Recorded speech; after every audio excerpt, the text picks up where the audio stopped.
Hey everyone, welcome back, and this is going to be something a little bit special. First off, this is another top 10 list, which I know I haven't done in a while. I really want to do more. Alright, I have lots of ideas too, I just haven't had the time lately or in a while really, to do them. But this is a special top 10 list because, as I'm sure you're all aware if you're a gamer, if you're not, then why the fuck are you watching this? Well, the new consoles for the current generation are out. Well, technically the Wii U's been out for almost a year, but it's not a current gen console. It's barely a last gen console. End of discussion. It fucking sucks. Anyways, though, yeah, they're all out now. All two of them, or three of them if you really prefer. And that means that it probably won't be too long before the last gen consoles stop making games and they literally become obsolete. So I have a couple top 10 lists in which I'm going to be counting down the top 10 best and worst aspects about the last generation video game consoles, or about the last generation consoles, which was the 7th generation. Yeah, can you believe that? We're already in the 8th generation of consoles. It's crazy, man. Crazy. Anyways, I have a couple honorable mentions before I get into the actual list, though. Alright, my first honorable mention is DVD and Blu-ray capabilities for the PlayStation 3. And I think the Xbox 360 might have had them as well. I'm not too sure about that, though. Alright, with the new generation of consoles, video game publishers, namely Microsoft and Sony, wanted their systems to appeal to a wider audience. It's because of that that the mindset it's because of that mindset that led to the Xbox 360 and PlayStation 3. Again, I think Xbox 360. I'm not too sure, honestly, though, to be able to play DVDs and Blu-ray discs. This gave people the option of not having to buy a DVD player or Blu-ray player if they own one of these two consoles, so it meant that they would sell a hell of a lot more. Basically, because people, not only gamers would be buying them, but people who might not be gamers but may want to watch DVDs and Blu-rays a lot would also be buying them. Alright. However, the reason why it didn't make the list was because it has really nothing to do with video gaming, which is what a video game console should be mainly about to begin with when you really break it down. But it's still kind of a nice addition. I watch movies on my PS all the time. Alright, although I have a first-gen PS3, I'm not sure if it can play Blu-rays or not, though. It was also much easier for Sony since they already had backing from their Sony Entertainment Studios and movie studios and whatnot. So it was much easier for them to adapt to that than, say, Microsoft. Alright. And my second and final honorable mention is the birth of motion control. Now, I gotta tell you, like, this is also going to be on my worst list as well. Except it's going to be on the actual list, rather than being honorable mention. This is definitely a double-edged sword, I feel. I think motion control is definitely a nice concept, okay? You know, and it basically, like, Nintendo in general has always been thinking of unique and interesting ways to play games, you know. I mean, during the days of the Nintendo and Super Nintendo, you even had things. You had the gun, you had the Super Scope, you had that version that you, like a headset you put on your head. I forget what it was called, though. Alright. You had the frickin' pad that you put on the ground and run on it. I forget what it was called, too. They have the D and the DS stylus pin in all versions of the DS. It's kind of like the DS's main selling point, really. But the main thing, probably the most famous one of them, is the Nintendo Wii, with its Wii remote and nunchuck. Now, I used to own a Wii. It was difficult for me to adapt to the controls. Although I might buy another one sometime in the future, though. But and try it again basically. But the thing that, like, it's an interesting concept, But the thing that I'll mention on my next list, and the reason why it's a double-edged sword, is because in this day and age, or at least in this console generation, I felt that they were relying way too fucking much on motion control. It was like becoming the ultimate fad. In the sense that it lasted the entire fucking generation, even going over to fucking Microsoft and Sony. You've got to be kidding me. So, that's why I feel it's a double-edged sword, and I'll talk more about it on my next list. Anyway, it's time to finally head over to the actual list itself. Coming in at number 10, alright, we have a large amount of great indie games released. Now, this one's going to be rather short because I haven't really played any of them myself. However, I have done research, and I do know that there were a lot of great indie games released, at least on the PlayStation 3. I think the Xbox 360 probably got quite a lot of them as well. Alright, and the thing that's great about indie games is that, first off, they don't have... First off, like, they're created independently, obviously. Like a publisher like Sony or Microsoft or Nintendo doesn't actually own the games, which means the developer has the free reign to do whatever they want with the fucking game. And I really think that's the best way to make a game, is when you can do whatever you want with the game. You don't have the non-luxury of some fucking jackass from your publisher walking into your fucking studio and telling you that they don't like what you're putting in the game. There's a certain aspect about the game that you're putting in there, so you have to get rid of it, even if you and pretty much everyone else, or literally everyone else, really loves it. So that's why I think that it's great that there were so many indie games released for the PS3 and 360. Alright. Number 9 is incredible graphical enhancements. With the new console generation and improved library of games, it made sense that video games would get better graphics. That's why the PlayStation 3 and Xbox 360 made the leap to HD with a possible 1080p resolution. And in fact, for like Let's Plays on YouTube now, generally they, in order for most people to watch them, they would have to be at least 720p, but 1080p is definitely possible, although from what I've heard, YouTube kind of butchers gameplay footage that's 1080p though. But anyways though, this unfortunately does not apply, however, for the Nintendo Wii. Now, admittingly, from the start, not many gamers took advantage of the graphical capabilities of these consoles, and even to the end of their lifespan, some games still only render in 720p. However, for the ones that did, just wow! Take a look at some of the games just this year, like The Last of Us, with all of the tiny details thrown in, or Beyond Two Souls with the photorealism and facial scanning technology. It makes you think that you're watching a movie rather than a pre-rendered cutscene. And what about Grand Theft Auto 5? With a huge environment that's so incredibly detailed when you actually walk down the streets and take a look at it. In addition, the birth of HD allowed game developers to completely digitally remaster classic titles. There were many HD remakes such as Sly Cooper, Ratchet and Clank, Jak and Daxter, and Kingdom Hearts. It was really awesome that current generation gamers got to experience these incredible series with current generation graphics.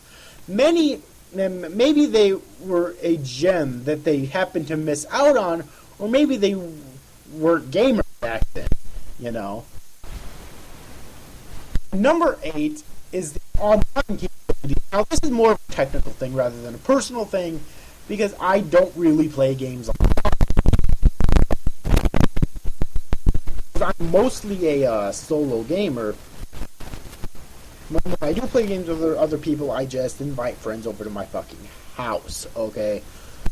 But online capabilities did exist, and they're really popular, playing games online. Alright, and like, it was It was possible, I believe, to play games online with the PC, but from what I understood, like, back then, so much fucking lag, which, you know, back then that was seen as a norm, but it was still seen as shitty, and now we see it as lag. There was so much fucking lag, and it was just horrible. But online definitely improved, even if I'm not much of an online gamer myself. Number 7 is more mature and violent games. Oh boy. Yeah, more mature and violent games, alright. Let's see here. In terms of mature games, you could really think of games like the Infamous games, too, which were definitely mature in terms of the plot, or violent, or mature and violent games like the God of War series. Like, and there's so many other examples of this, you know, BioShock, The Last of Us, you know, Beyond Two Souls, as I mentioned before. Like, video gaming definitely proved, like, before that too, a little bit, but especially in this past console generation, that video games are not just for kids, alright? And if you remember back in the 80s and 90s, it was mostly seen for video games being a kid's thing. But this past console generation, above all else, proved that video games can be for anyone, especially since there's fucking adults that are making the goddamn games, not kids, you know. So that's definitely one of my favorite things about this past console generation. In addition, number 6 kind of goes hand in hand with that, but then again kind of doesn't. For epic games. Now, allow me to elaborate. What I mean about more epic games is basically the scale. Alright. Again, I'll bring up games like Infamous or God of War. Let's take Infamous, for example. At the end of Infamous, you have the first off, in Infamous you have so many fucking powers, from just throwing lightning grenades or lightning rockets to hovering in the air or sending down fucking lightning bolts from the sky, sending lightning/wind tornadoes. It's like, in terms of the gameplay itself, cutscenes get really epic, and the ending of Infamous 2, it's like, do you want to save humanity or destroy humanity? And I think God of War kind of goes without saying, alright, of how fucking epic that the series is, alright. Number 5. Oh boy, here we are. The dawn and evolution of the DLC or downloadable content. One of the best things about the last generation of consoles was the DLC, or downloadable content. The chance for the game developers to create new content for the game. Sometimes they're what-if scenarios, other times they may be additional content that they had to exclude from the original game. For the most part, DLCs were a great idea, and gamers loved them because it was additional content of games that was optional if the gamer wanted additional gameplay experience or not. I mean, take a look at some of the best DLCs in the past generation. Red Dead Redemption Undead Nightmare, a completely what-if scenario where zombies infects the Red Dead universe. Or what about or there was the BioShock Infinite Buried at Sea DLC, another what-if scenario where what if the characters of BioShock Infinite all lived in the town of Rapture? What happened in the town of Rapture before all hell broke loose? Or about the Assassin's Creed 3 The Tyranny of King Washington DLC? Another what-if scenario where George Washington wasn't a benevolent person, but was instead a tyrant, and the effort of Connor to try and thwart his tyranny.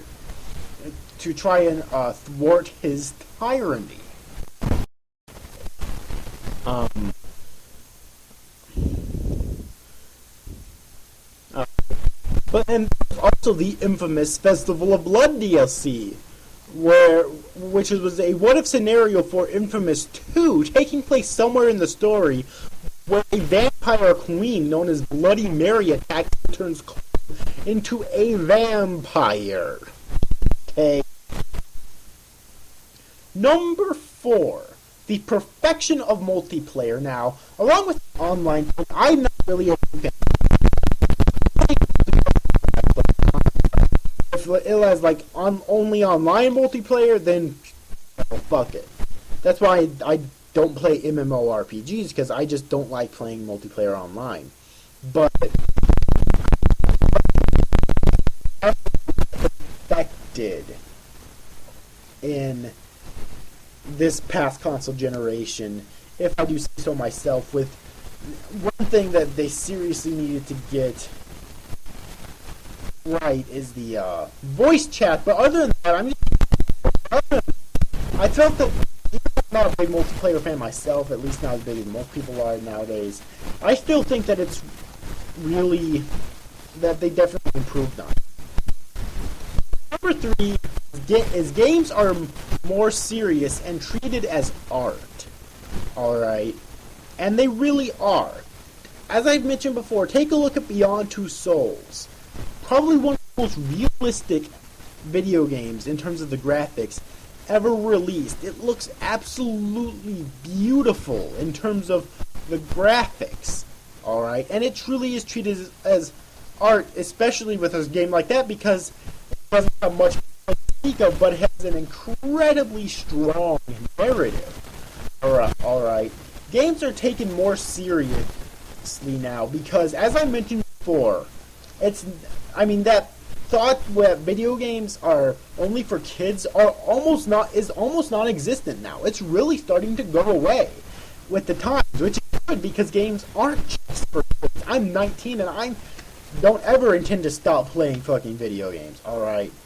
It's amazing. And number 2 is great new games and franchises. Alright, now in the PS2, and I don't know much about Microsoft's console, so I'm going to stick with PS2 and 3 now. In the PS2 era, there was lots of really great franchises, Kingdom Hearts, fucking Jak and Daxter, Ratchet and Clank, Sly Cooper, Ty the Tasmanian Tiger. Alright, lots of great franchises that existed back then. There was lots of great franchises that started in the current console generation. Alright, like Infamous, for example. Like Uncharted, for example. Like BioShock, for example. Alright. And there's plenty more that I can mention, but all 3 of these franchises are amazing. And they started with the PlayStation 3, okay? And it's just, and even The Last of Us, I don't know. I say maybe because I don't know if they're making that into a series. I completed the game, but still, out of all 3 of those, Infamous is my favorite. Infamous, but I can't wait for Infamous Second Son next year. Alright, but I just love this console generation because of all of the new and great games and franchises that were released. And number 1 is achievements and trophies. Achievements for the Xbox 360 and trophies for the PlayStation 3, which I believe are actually going to be carried over, if I'm not mistaken, to the PlayStation 4 and Xbox One. Now, they're basically the same thing. They're just different things for each of the different consoles, obviously. Achievements and trophies are basically rewards that you acquire for doing certain things in games that they wouldn't necessarily make you do otherwise. Alright. And it gives the player some incentive to complete.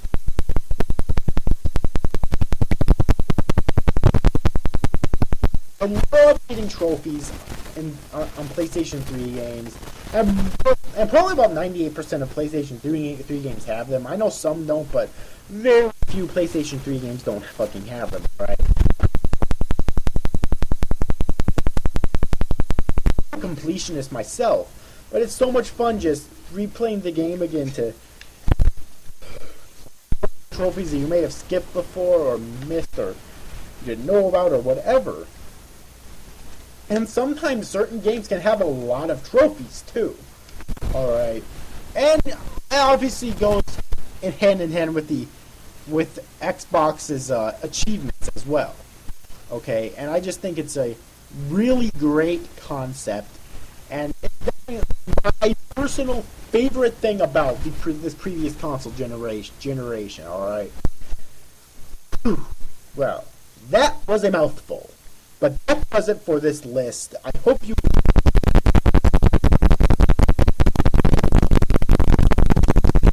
list in general later on, but we're not done because my next list will be, unfortunately, the top 10 worst aspects about the previous generation consoles, the 7th generation. You know, we have to do that one too, because there were a lot of generation consoles, but there was also a lot of issues too that we unfortunately have. Alright, so next time we'll cover those. So, I hope you enjoyed this video. See you after, guys. Thanks for watching. Bye bye.